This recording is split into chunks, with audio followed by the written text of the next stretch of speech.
Good morning and welcome to a new vlog. 26শে মার্চের vlog এটা। তো আমি সকালবেলা চিয়া সিড খেয়ে কিছু কাজকর্ম নিয়ে বসেছিলাম। আমাদের 29শে মার্চ একটি অনুষ্ঠান রয়েছে, যার কারণে আমাকে কিছু কাজকর্ম করতে হয়েছে সেদিন সকালবেলা উঠেই। সন্ধেবেলা আমার একটু বেরোনোরও ছিল, তো আমি বেরিয়েছিলাম। তার আগে কিছু প্রেপারেশন নেওয়ার ছিল, সেটা নিয়ে তারপরে সন্ধেবেলা বেরিয়েছিলাম।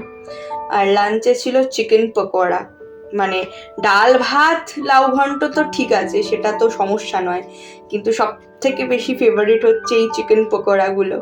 মা প্রথমে বলেছিল চিলি চিকেন বানাবে, বোনলেস পিসগুলো যেহেতু ফ্রিজে রয়ে গেছে, বাট আমি মাকে খুব কনভিন্স করেছি যাতে মা আমাকে চিকেন পকোড়া করে দেয়, মানে চিলি চিকেনের জায়গায়। তো মা সেটা করে দিয়েছিল and I was so happy. তারপরে বেরিয়ে পড়েছি সন্ধ্যাবেলা এবং একটুখানি ফুচকা খেয়ে নিয়েছিলাম। ভীষণ পছন্দের একটা জিনিস, তো লোভ সামলাতে পারি না। তো ঈশানীর বাড়িতে এসছি। ঈশানীকে তোমরা আগের ব্লগে দেখেছো, এবং ওদের বাড়িতে ঢোকার সঙ্গে সঙ্গেই আমাদের হাতে এরকম করে দই বড়া ধরিয়ে দিল, আর খুব ভালো খেতে ছিল দই বড়াটা, সত্যিই খুব ভালো ছিল।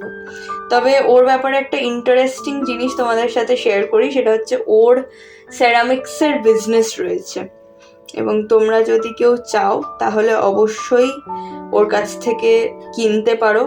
আমাকে ডিএম করো, ইনস্টাগ্রামে হোক ফেসবুকে হোক। শ্রুতকীর্তি মুখার্জি বলে আমার ফেসবুকের পেজ এবং ইনস্টাগ্রামেও রয়েছে, বা লাইফ ইন আ ফ্রেমেও তোমরা ডিএম করতে পারো, মেসেঞ্জারে মেসেজ করতে পারো, কমেন্ট সেকশনেও লিখতে পারো। যদি ওর ডিটেলস, কন্ট্যাক্ট ডিটেলস দরকার হয় আমি ডেফিনেটলি শেয়ার করে দেবো, কারণ ওর মানে কালেকশন দেখে আমি জাস্ট ফিদা হয়ে গেছি, এত ভালো কালেকশন। তাই জন্য আজকের ব্লগটায় আমি ওর কালেকশন দেখালাম না, ওর যাবতীয় সেরামিক্স সম্বন্ধে যা যা কিছু রয়েছে সেটা আমি একটা আলাদা ব্লগে শেয়ার করে দেবো, ডিটেলসে শেয়ার করে দেবো, যাতে তোমাদেরও সুবিধা হয়। কারণ এই ব্লগটার মধ্যে ওই একটুখানি সেরামিক্সের ব্যাপারে কথা বলে দিলাম, সেটা না করে একটা সেপারেট ব্লগ শুধুমাত্র ওর বিজনেসটাকে নিয়ে আমার মনে হয় সেটাই বেটার হবে করা।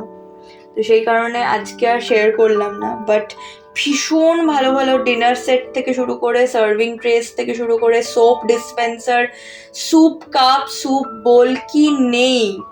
তো মানে ভীষণ সুন্দর সুন্দর কালেকশন রয়েছে। আর এনাকে দেখো, ওকে দেখে আমি একদম গলে গেছিলাম সেদিন। ও অনেক সময়ই থাকে অরবিন্দ পার্কের ওখানে, ওকে আমি আগেও দেখেছি, কিন্তু একটি মেয়ে সে ওকে খাওয়াচ্ছিল, সেটা দেখে আমার সব থেকে বেশি ভালো লেগেছে। আর কি নাম দেওয়া যায় একটা, তোমরা সাজেস্ট করো তো। এত কিউট, আমি যখনই দেখি ওকে তখনই আমার মনটা জাস্ট ভরে যায়।